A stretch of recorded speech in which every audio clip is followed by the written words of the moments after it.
Hello, today I'm here with a wonderful patient of mine, Sandra. We wanted to discuss the DRX and how it works for patients that suffer with lower back conditions. And so I wanted to talk a little bit about your condition, if that's okay, and what you've experienced so far with going on the decompression. So the first thing I want to ask you is, how did you first find out about our office? Okay, I had a very, very bad attack starting in June of this year. It's 4 months now that it's going on, and I didn't know where to go to find the machine because I had been on the machine before, and I knew that that machine was the only thing that was going to help me. My daughter went online and she found Dr. Rosen, it was exactly 5 minutes from where I live. I love him. He listens, he explains, and that machine works.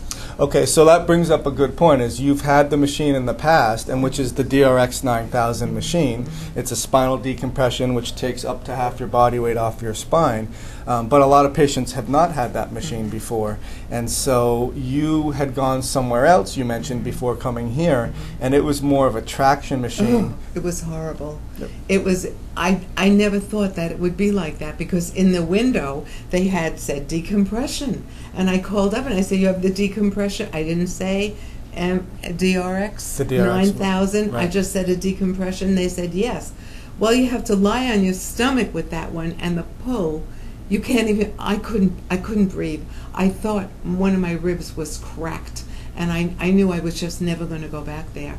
And so my darling daughter went online looking, and she found Dr. Rosen. Right, and so you went on, and that was about 12 years ago, where you originally had tried the first exposure to the decompression, and then you had some great results with that. And I find a lot of the times whenever I've had patients who've had experience in the past with the decompression, they do real well if they do it again. And that's an interesting thing to talk about, is when someone has a spinal condition, it's not like you wave a magic wand and all of a sudden it goes away. It's something you have to manage and make sure that you're proactive. But a lot of the time we get patients now when they've had an acute exacerbation or a flare-up. So that's why you came and saw us again. So tell us a little bit of how you were feeling before you came into the office after you had tried unsuccessfully to do the other traction machine. Okay, I was in big time pain.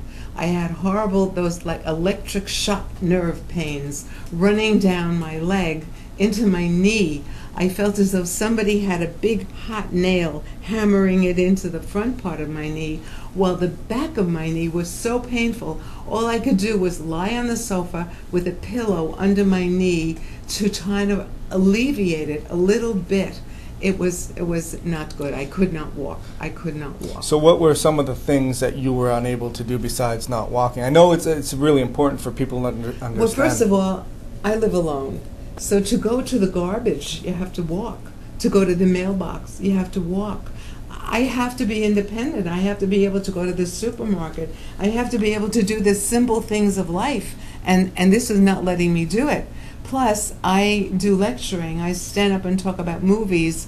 I couldn't stand up, forget about that, for any amount of time. And I certainly I just couldn't get around. I had no more life. I had to get that machine because I knew that machine was going to help me. So now let's talk about that. So now you've been on there for a couple of weeks now. Yes. And let's talk about how you've been feeling since you've started the machine again. Well, I've had, how many did we say? I think this is our 15th visit today. Okay, 15. So I have to tell you, for the first 10, I was getting nervous because the pain was getting less. There's no question about that. I was definitely feeling better. But I had this idea that I'd have 3 shots and I'd be out of there and I'd be finished. Right. And it didn't work that way. But one magical day, after about 15, I woke up in the morning and there was no pain. None. I was able to walk. I had to go out on a lecture. They didn't have the right kind of podium. They didn't have a chair. And I stood up and talked for 45 minutes. I couldn't believe it. So here I am now at the end of this lovely journey. I'm out of the blackness into the light again. Right. Thanks to my honey. I love him. So that brings up also one last point I would like to talk about is patients will also ask how many visits do they need to do, and it's different for everyone. So usually, and what I told you in the beginning was, let's give it a trial. We'll do 3 times a week for 4 weeks, 12 visits. And like you mentioned, you were a bit concerned because you were still getting a little bit of discomfort. Some days were good, and then another day didn't feel like it was good. Right. And so typically what we also do is if the 12 visits doesn't seem to be enough, then we try to aim somewhere in the 12 to 20 visits. So we're at 15 right now, and what we can do is we can vary your frequency so that we're somewhat weaning you off the machine so that you don't need to rely on us anymore, and after the machine is done. The thing is, what is important to somebody? Right. Is it important to you? You know, when you're in pain, you think you'll do anything, you'll give anything to be in the pain, to get out of the pain. But then you start to think about how much it's costing, Medicare doesn't pick it up, and I feel like I've got to walk.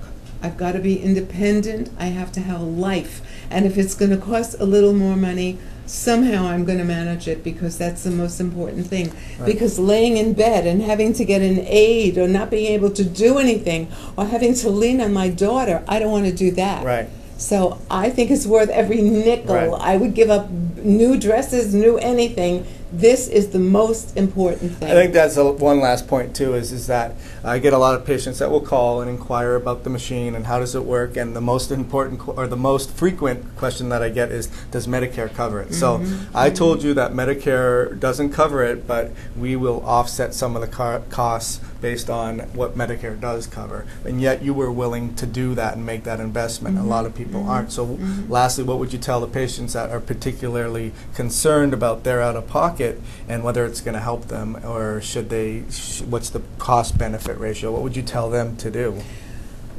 I can only speak for myself, but I know that a lot of people out there are like me, because I'm just an ordinary person with a bad back.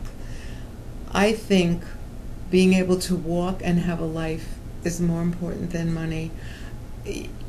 Don't go on a trip. Don't do other things, but get yourself healthy and well and able to walk. That's the to me, that's the and no pain. That's the big thing. No pain. Great. Well, thank you so much for doing this. Thank you for helping me. Another successful DRX patient, and hopefully we'll be able to help you too. Thank you.